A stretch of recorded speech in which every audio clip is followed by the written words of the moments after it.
Voilà, heureux de vous retrouver ce dimanche matin, tous ensemble, pour vous qui êtes ici en présentiel dans cette salle de culte, et vous qui nous rejoignez sur Internet via notre site Média Évangile, par les réseaux sociaux. Vous êtes peut-être à la maison, au travail, quoi que vous êtes.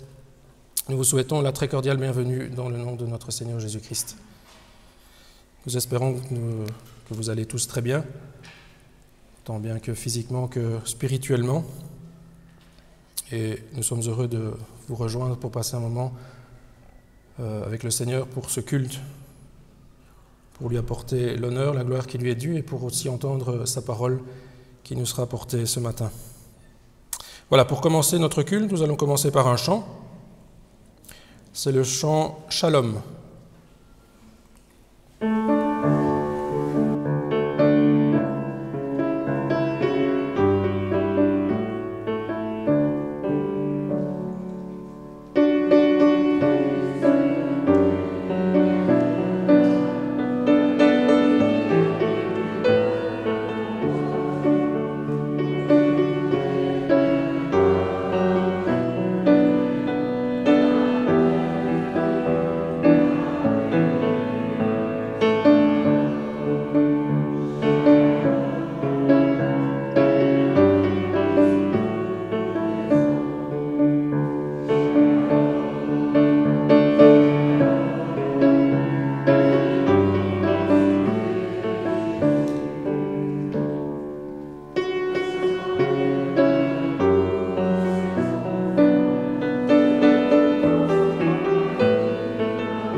Voilà, je vous invite à un moment de prière.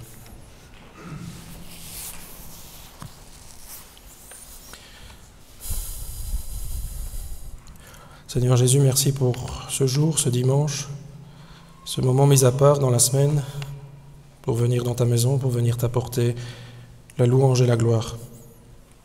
Toi seul, tu es digne, Seigneur, de recevoir toutes ces choses. Et nous voulons t'apporter un culte qui soit tout à ta gloire.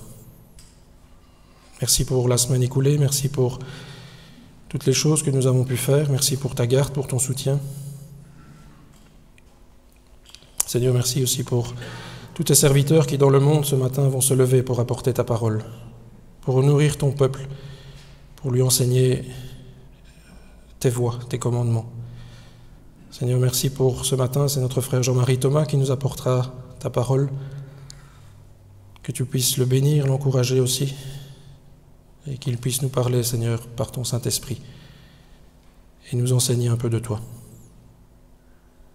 Seigneur, merci pour la croix, Ce matin, nous revenons encore au pied de la croix, Seigneur, pour venir demander pardon pour tout ce qui dans nos vies n'est pas à ta gloire, pour tout ce qui ne te glorifie pas, pour les choses que nous faisons, que nous n'aurions dû pas faire, et tout ce que nous ne faisons pas, que nous aurions dû faire.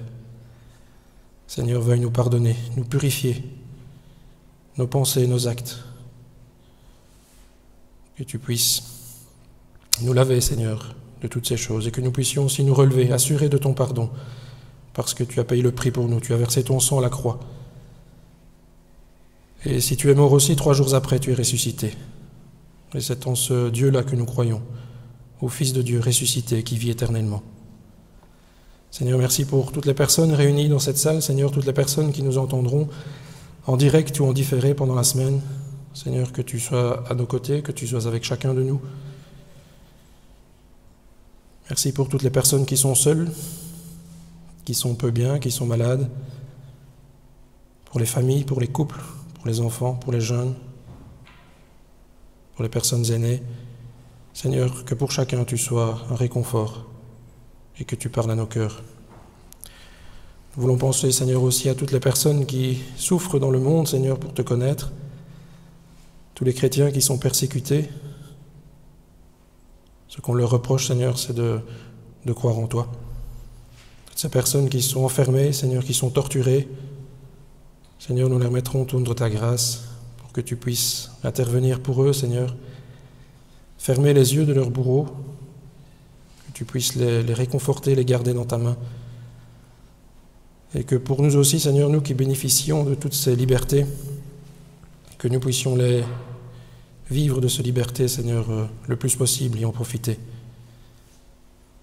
Nous te remettons le culte de ce matin, te demandons de conduire toutes choses et que toutes choses soient faites pour la gloire de ton nom. Te prions aussi pour la paix de Jérusalem, Seigneur, comme ce chant nous y invite, pour cette paix, Seigneur, que toi-même tu instaureras à ton retour. Seigneur, nous pouvons déjà en bénéficier, Seigneur, par ton Fils Jésus-Christ dans nos cœurs qui vit en nous. C'est au nom de Jésus que nous te prions, Père. Amen.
Alors, un liégeois fait place à un autre liégeois.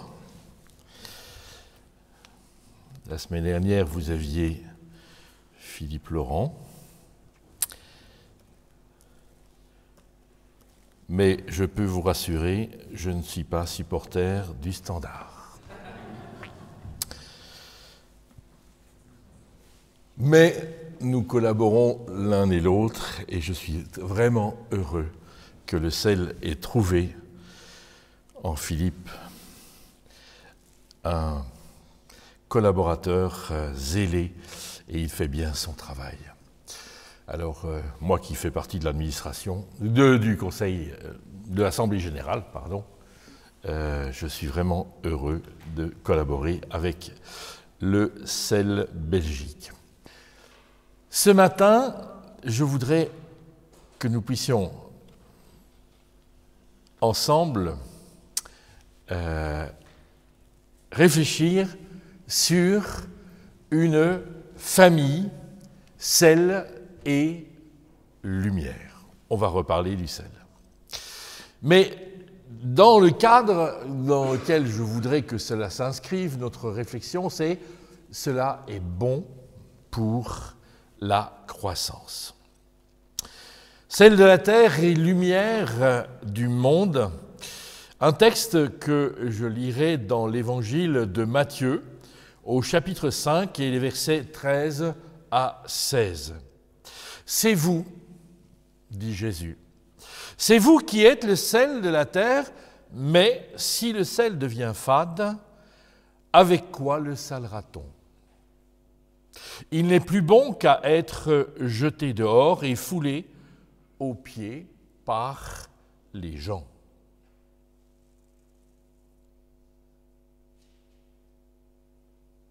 C'est vous qui êtes le sel de la terre.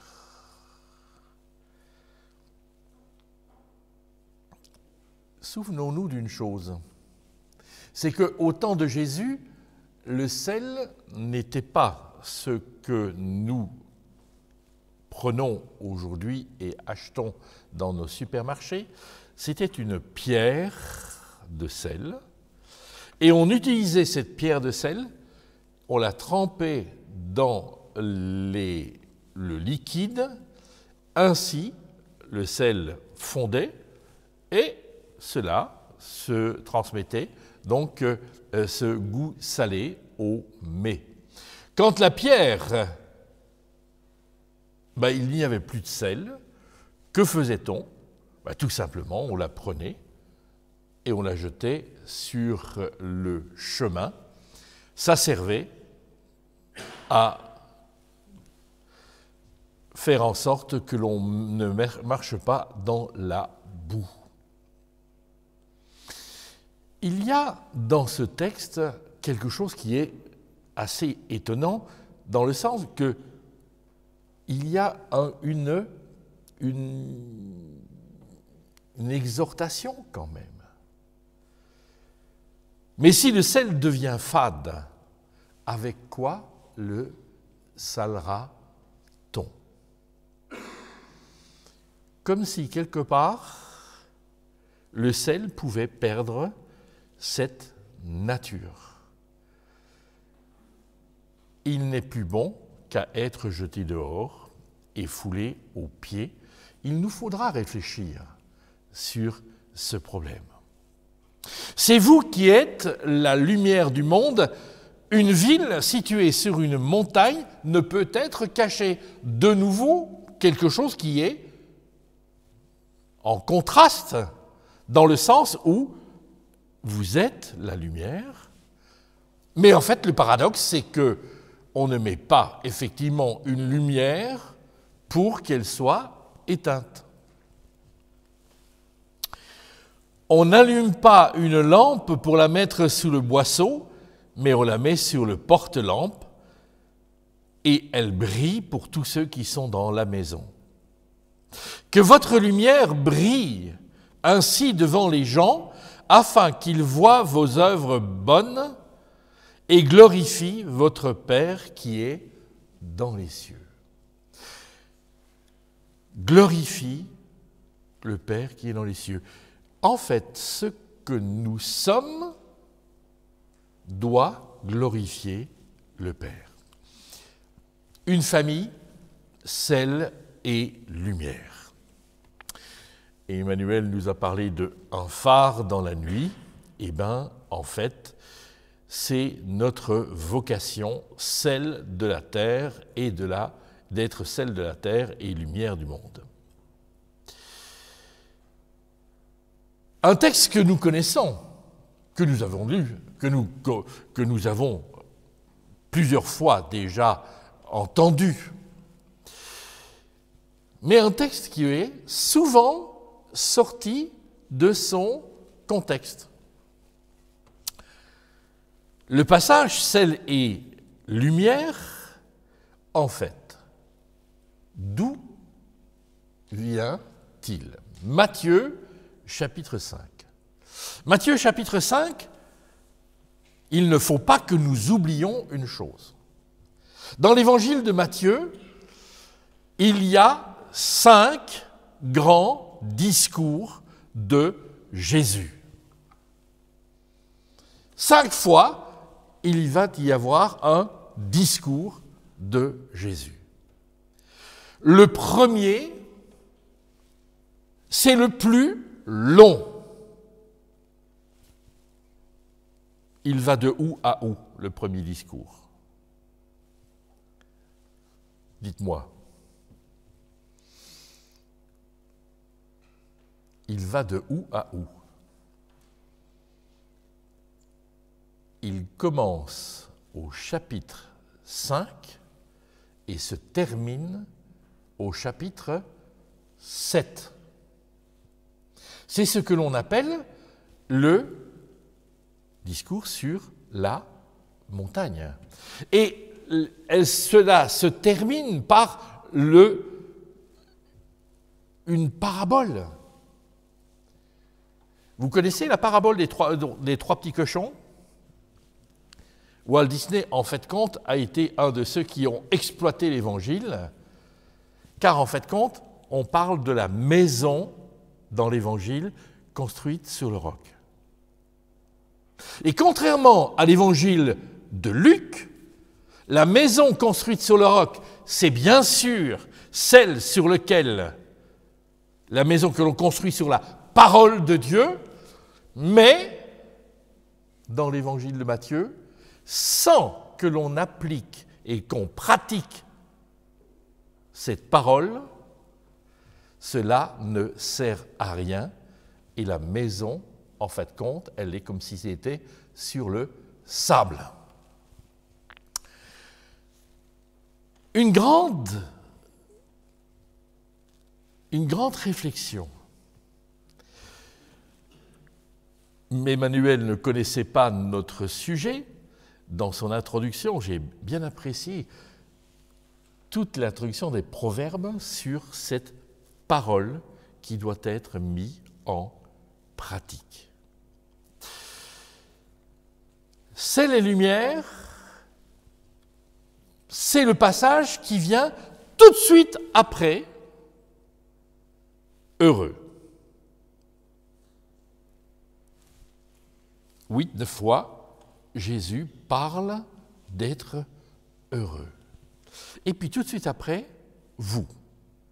Donc en fait compte, ceux et celles qui sont dits heureux par Jésus sont le sel de la terre et la lumière du monde. C'est vous qui êtes le sel de la terre, c'est vous qui êtes la lumière du monde. Ah ben c'est super. Merci Seigneur, c'est chouette. Mais, parce qu'il y a un mais. Vous, alors je pourrais dire que, en fait, compte, c'est vous, hein? Ben oui, mais non. Car vous, c'est aussi moi. J'ai bien apprécié la prédication de Philippe Laurent la semaine dernière qui disait, bien souvent j'ai entendu des prédications en disant, c'est pour mon voisin. Ici, nous sommes dans ce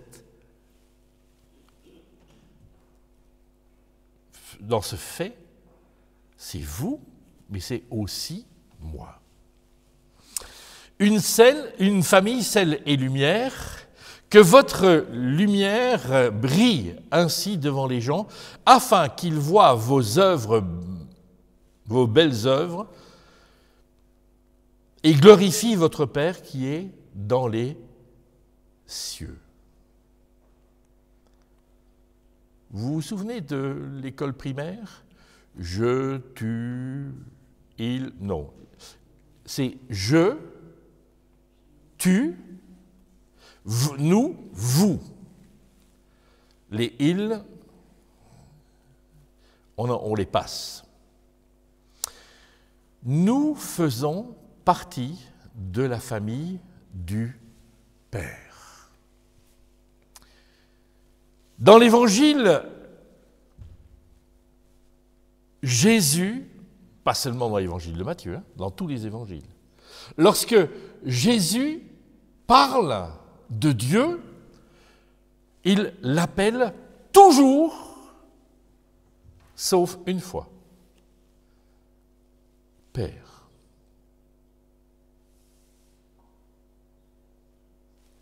Il n'y a qu'un seul passage où il parlera autrement, il n'utilisera pas le mot Père. C'est dans Matthieu chapitre 19, lorsqu'il va dire « Au début, il n'en était pas ainsi, le Créateur ».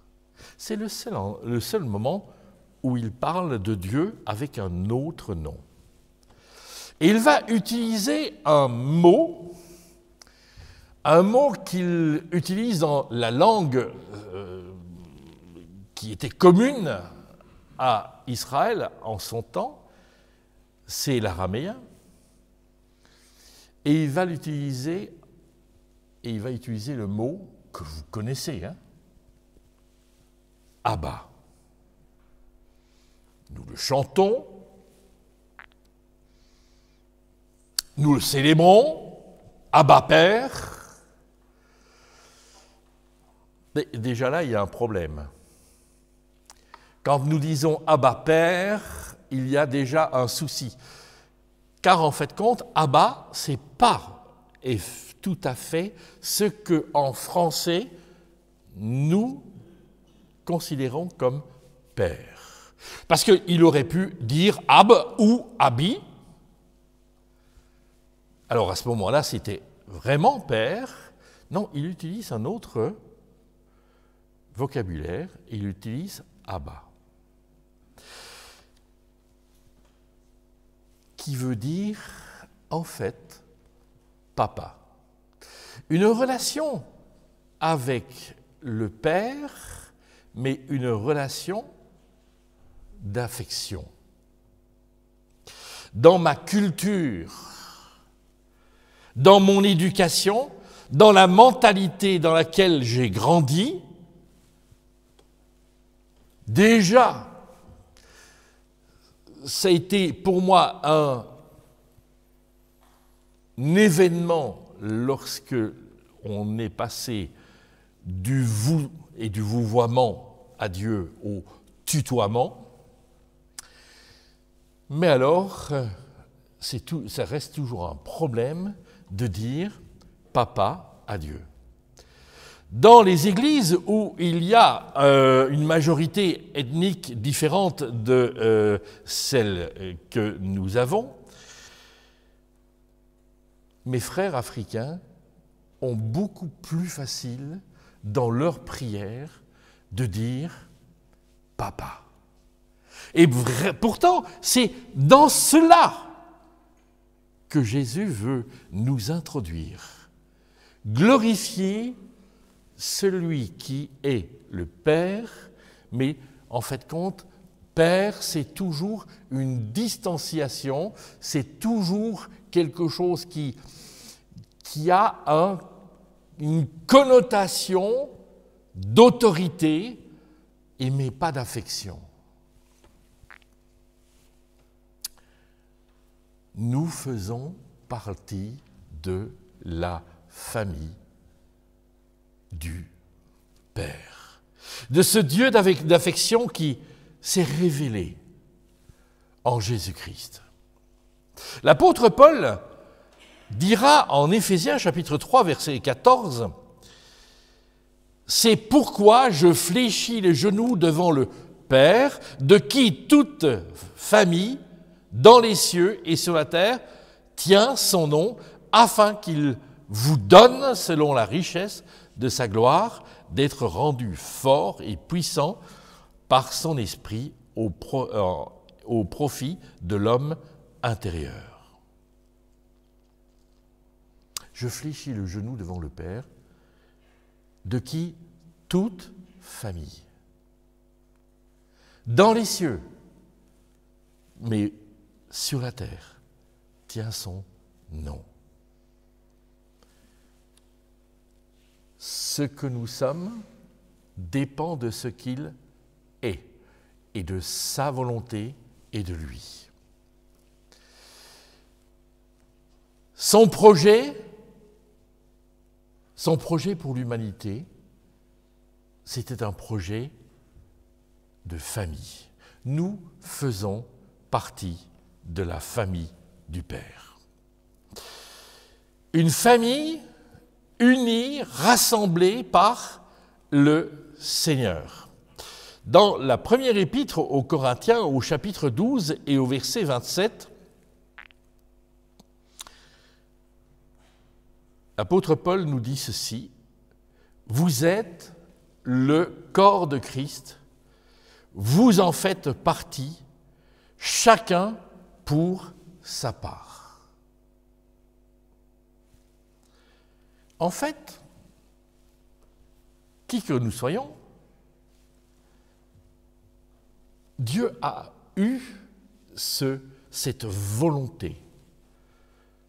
Depuis le départ et depuis le moment de la création du monde et le moment où l'homme et la femme ont désiré faire leur propre volonté et se sont séparés de Dieu,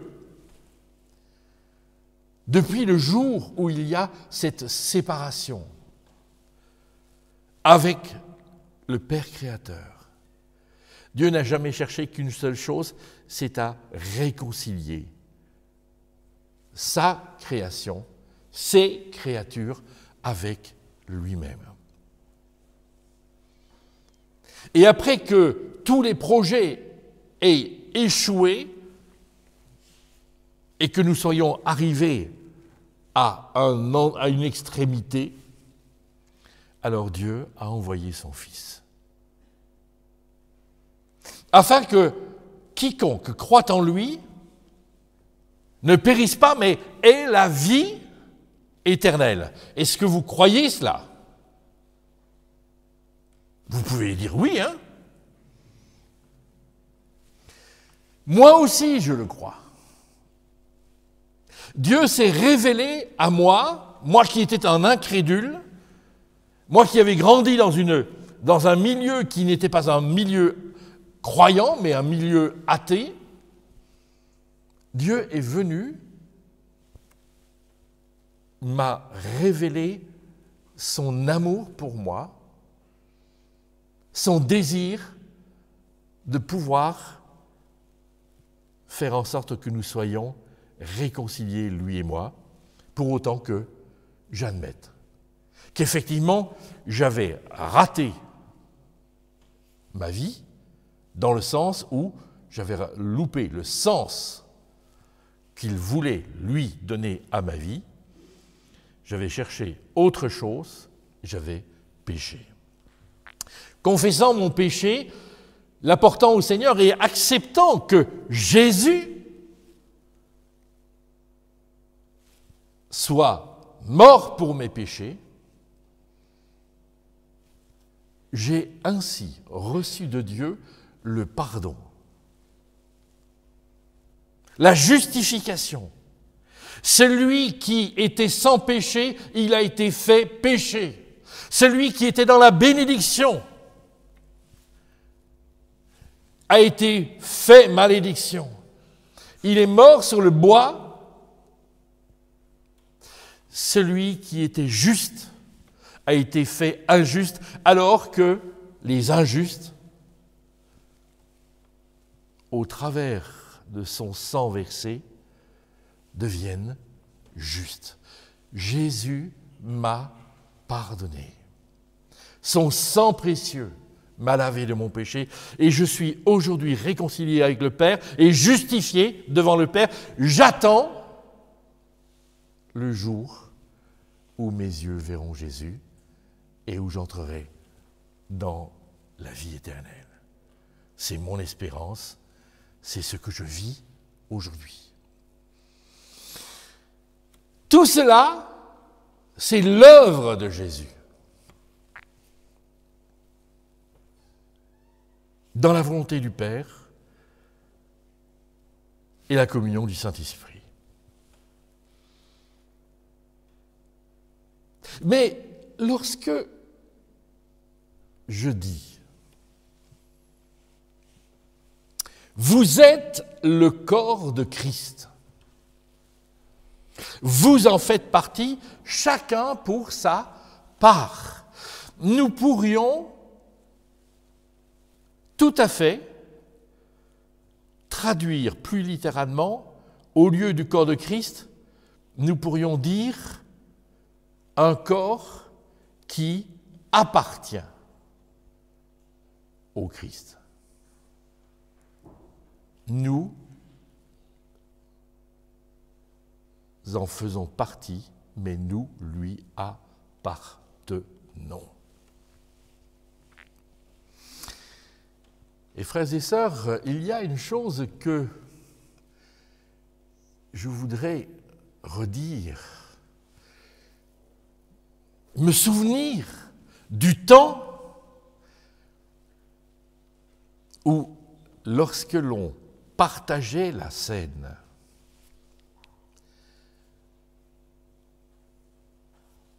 tout à fait librement, sans les contraintes Covid, le pasteur, l'ancien, en prenant le pain, disait « Ceci est le corps de Christ qui a été rompu pour nous. » Vous vous souvenez de ce temps-là, où je suis le seul à m'en souvenir? Vous êtes le corps de Christ.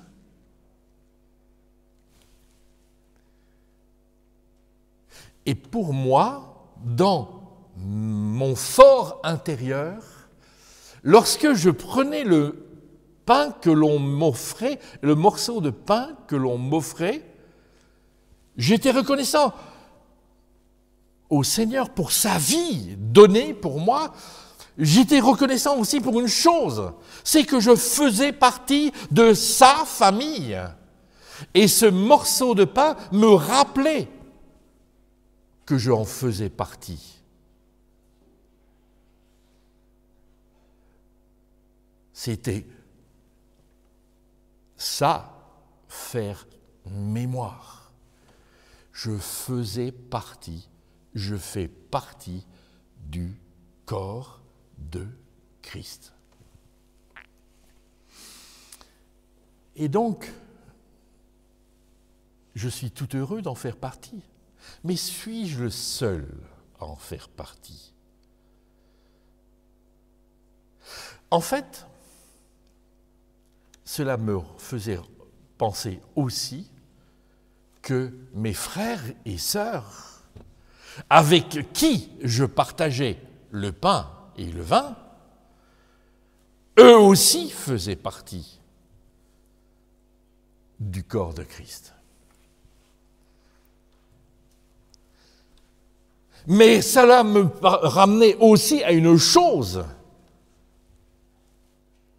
c'est que dans toute assemblée où on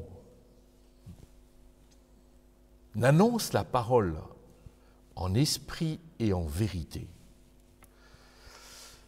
où Christ est annoncé, je suis aussi en communion avec ceux et celles qui, dans le monde entier, sont au bénéfice du salut de Jésus. Alors moi, j'ai jamais compris une chose, c'est que, au lieu de s'entendre dans une assemblée, c'était le cas dans le Borinage, où j'étais pasteur, on changeait d'assemblée et on allait dans une autre assemblée, comme ça on n'avait plus de problème à avoir. Ça, moi, j'ai jamais compris. Car en fait, peu importe si je me déplace, mais quand je vais célébrer la scène, restera toujours le problème. Et la communion, où est-elle? Est-ce qu'il n'est pas préférable d'user de la parole de Dieu qui me dit que nous avons à être réconciliés les uns avec les autres, que nous soyons ainsi dans cette paix, pour autant que cela dépende de moi. Donc j'ai une démarche à accomplir.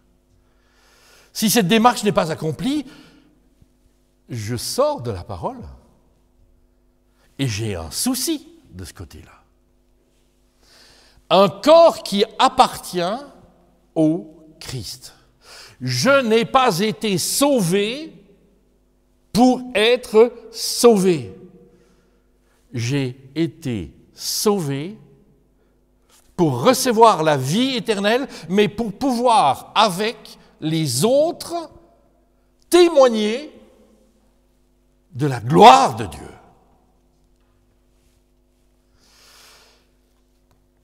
Et Romains chapitre 12, verset 5, c'est facile à retenir, hein? 1 Corinthiens 12, Romains 12, va aussi nous parler du corps de Christ. Mais un petit peu différemment. Ainsi, nous, la multitude, nous sommes un seul corps dans le Christ, et nous faisons tous partie les uns des autres.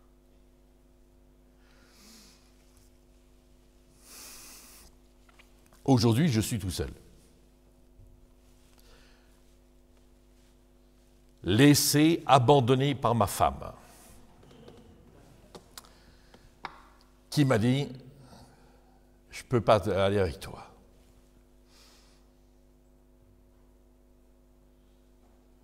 Je rigole. Mais il me manque quelqu'un. Il me manque quelqu'un. On a l'habitude de voir Jean-Marie et Anne-Marie. Ils sont comme les deux doigts de la main, ils sont toujours ensemble. Quand je me présente à la faculté de théologie pour enseigner et que je me présente tout seul, la première des choses que le doyen me dit, « Maman Anne-Marie, elle est où ?» Il ne m'a pas dit bonjour, mais il me dit « Maman Anne-Marie, elle est où ?» Ben, elle n'a pas pu venir. C'est pas grave. Non, c'est pas grave. Puis alors après, il se souvient que je suis là. Alors il me dit, « Ah, pasteur, merci d'être là. Bonjour. » Nous faisons tous partie les uns des autres.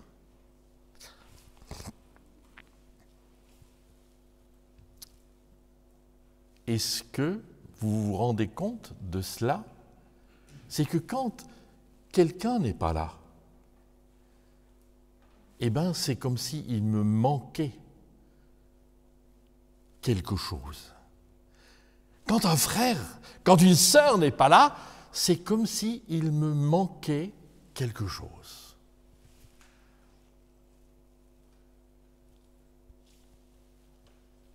Quelqu'un. Vous vous souvenez de cette histoire que l'on a dite, mais que, d'une certaine façon, moi j'ai vécu une église dans laquelle rien ne change. Personne n'a bougé. Et pourtant,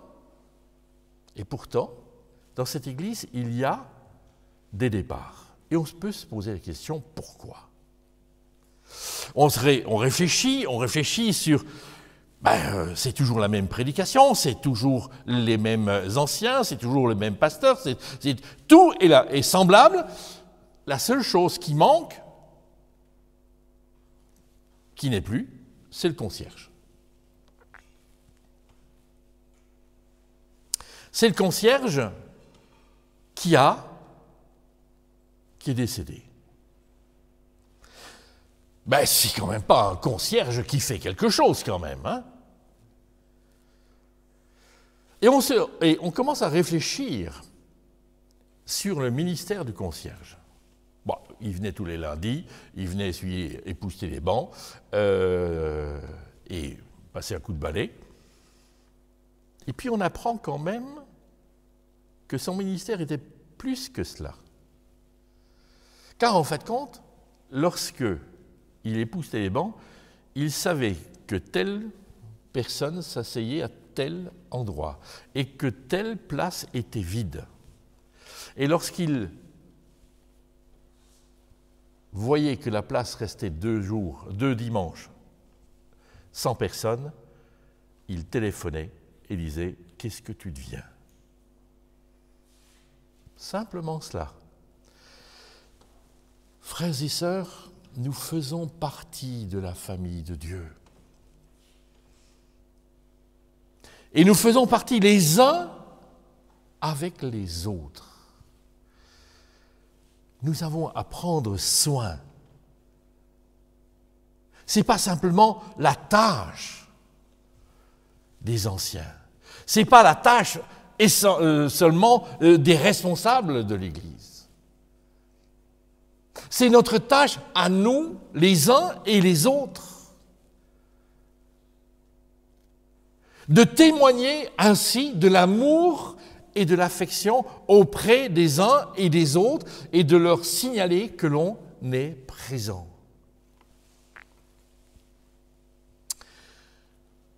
L'Église est le corps de Christ. Dans Matthieu chapitre 16, verset 18,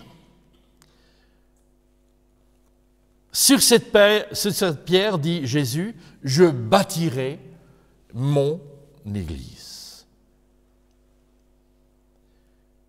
L'Église que nous sommes ici, rassemblés à la rue des Caillas, c'est l'Église de Dieu. C'est lui qui nous a rassemblés. Et je voudrais remettre à nouveau, parce que je l'ai déjà fait, l'emphase sur un petit mot, Ecclésia. Ecclésia a donné, en français en tout cas, le terme d'église. Donc, ecclésia, quand moi je lis le grec, ecclésia, c'est un terme religieux. Eh bien, pas du tout. Pas du tout. Car au temps où Paul vit, au temps où Jésus est en plein dans son ministère, le terme d'ecclésia, ça n'a rien à voir avec quelque chose de religieux. En fait, compte, c'est un terme politique. Le terme politique dans le sens où l'ecclésia, dans une ville grecque, est le terme que l'on utilise pour la convocation d'une assemblée des citoyens afin de voter les lois. Donc, autrement dit, l'Ecclésia, c'est pas un mouvement solidaire qui fait que, tiens, j'ai envie, ah ben non, j'ai envie, ah ben j'ai envie, hein, et ainsi suit un ballet. L'Ecclésia, c'est la convocation du Seigneur à me réunir avec mes frères et sœurs pour lui célébrer un culte en esprit et en vérité, pour vivre le corps de Christ et de pouvoir être ensemble cette gloire que Dieu veut manifester au monde. Alors, faites encore attention à une chose, parce que je viens de lâcher un mot, la gloire de Dieu. Généralement, la gloire de Dieu chez nous, enfin bon, chez les vieux comme moi, c'est Johnny Hallyday qui arrive à Paris-Bercy. C'est la gloire. C'est pas du tout ça, la gloire. La gloire, c'est la présence. C'est la présence de Dieu. Mais une présence manifeste. Nous sommes là pour manifester la présence de Dieu au monde qui ne croit pas. L'Ecclésia, je reviens sur mon Ecclésia, est une assemblée convoquée par le Seigneur et assemblée qui lui appartient en propre. Si vous relisez les entêtes des épîtres de Paul aux Corinthiens, à l'Église de Dieu qui est à Corinthe. À l'Église de Dieu qui est à Corinthe.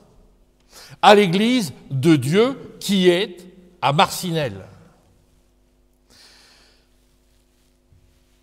L'Église, donc, n'est pas un bâtiment, elle n'est pas une institution. En fait, compte, c'est un ensemble de personnes élues, appelées à être sauvées. Et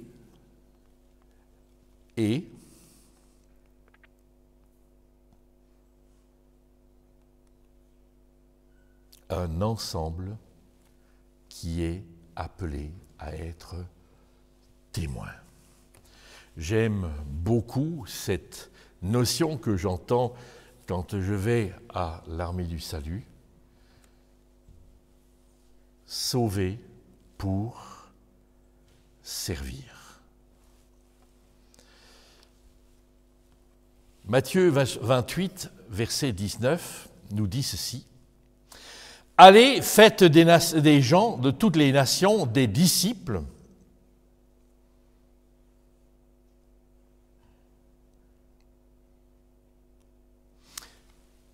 C'est l'ordre de mission qui est la nôtre. Allez et faites de toutes les nations des disciples. C'est ce qui nous incombe. Oh oui, mais moi je ne sais pas parler. Hein. Oh oui, mais moi, j'ai moins de foi que toi, alors vas-y, moi je prierai pour toi. Frères et sœurs, si nous regardons quelque peu Matthieu 28 et que nous lisons le verset précédent, l'Évangile nous dit quelque chose qui est assez étonnant et sur lequel, bien souvent, nous ne nous arrêtons pas. Pour le citer correctement et ne pas les déformer, quand ils, donc les disciples, le virent, ils l'adorèrent, mais quelques-uns eurent des doutes. Jésus s'approcha et leur parla.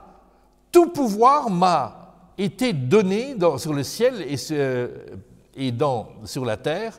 Allez et faites de toutes les nations des disciples. Ce qui m'a toujours étonné,